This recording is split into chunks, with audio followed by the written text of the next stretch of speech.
Hi, this is Barbara from Red Hill Cemetery. This is a quick tutorial for a little prop that I made.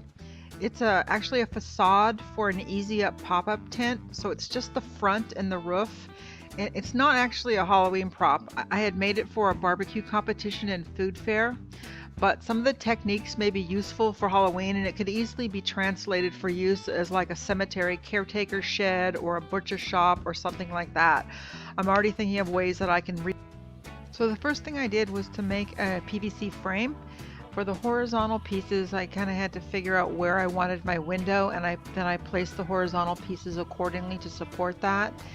The vertical pieces, the joints are all glued into place. So when I get on site, the only thing that I have to assemble is I have to just hook those horizontal pieces into the vertical joints. Next, I got a great big piece of canvas and I fitted it to exactly the size of that frame. I got the canvas from a website called Big Duck Canvas Warehouse, and they actually sell seconds, like canvas that is perfectly good, that maybe during the dyeing process it got a little discolored or something.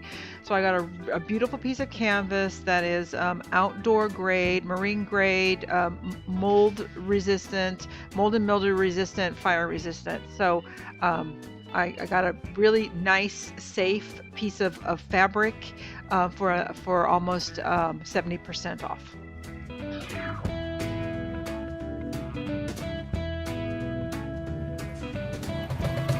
I was very proud of myself. I overcame my fear of the sewing machine. I did not realize how easy grommets were to make until this project, and they are as simple as pie, so give it a try.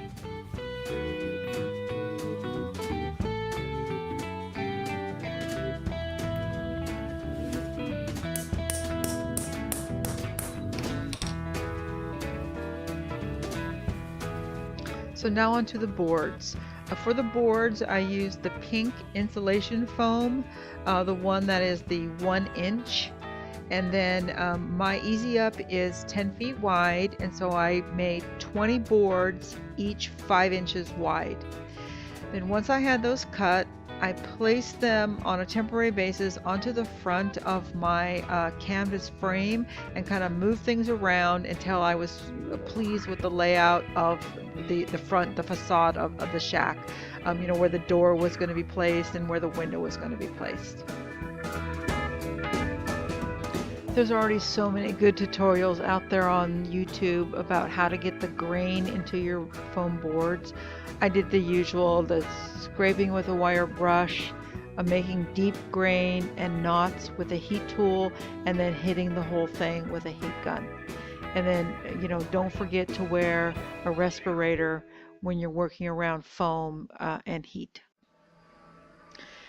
So because my little shack was going to be out there in the public, you know, there's going to be lots of people coming up and being served food and touching and being right up next to the shack.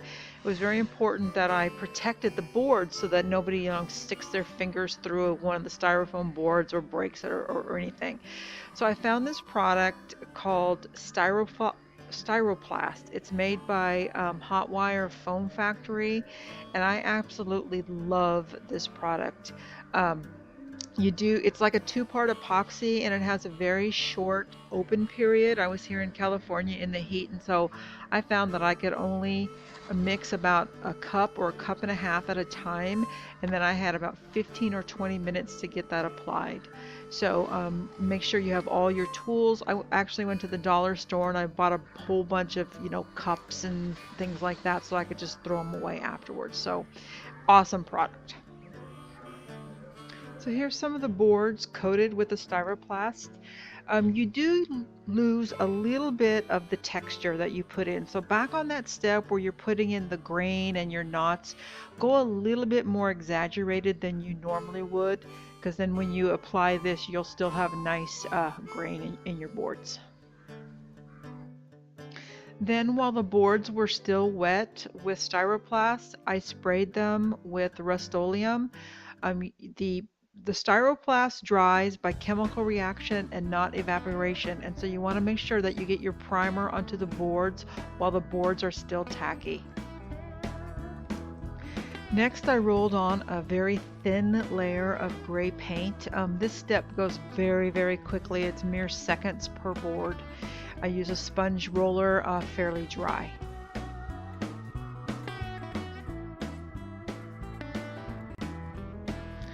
Next came my favorite step. I got to sit indoors in front of the TV and add some color back to the boards. I picked out some very pretty earth tone colors, but made sure they were not all browns. I have a gold and a terracotta, and there's even a wine color in there. So at this step, I just did some stripes and bands of color. It wasn't about trying to paint detailed grain or knots or anything like that. If you look at real boards, there's all sorts of different colors in there. They are not all brown, and they are filled with strips and stripes and bands of color. So at this point, the boards might look maybe too vibrant or too pastel-y, but there is another step coming that will tone those down and will get those rather bright colors at this point to blend.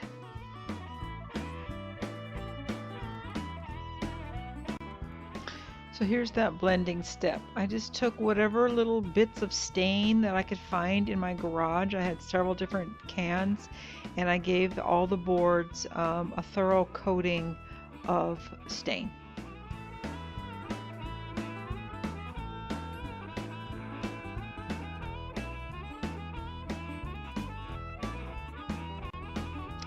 So what's an old board without some old rusty nail heads? And so I had found this bag of like jewels or something at Michael's, and so I just flipped those over, sprayed the back of some of them with that same Rust-Oleum, and drilled a hole in the boards and glued them in there.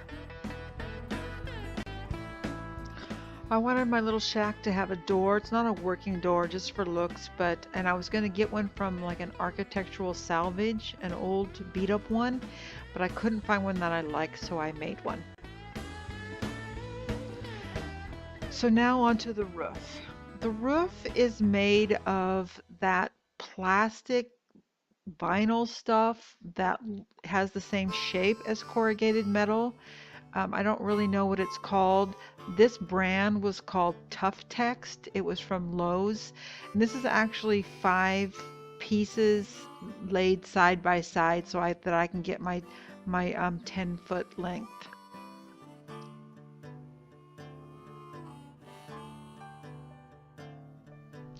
So then I spray painted that plastic vinyl roof with this Rust-Oleum hammered silver spray paint stuff, and it really made that look like corrugated metal. People were standing up close to it and they still thought it was corrugated metal. Very convincing, and it's all in that paint.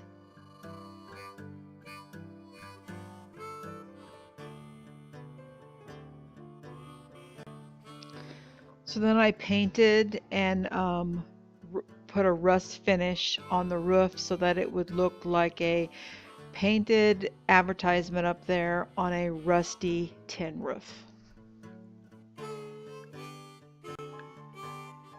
So now for assembly. I use 4-inch wide hook and loop tape to affix the boards to the canvas. I sewed the hook side onto the canvas, and I used a sticky back loop side to affix to the back of the boards. So attaching the boards to the canvas like that allows me to then just roll up this whole wall of boards. It makes for a quick assembly when I get on site.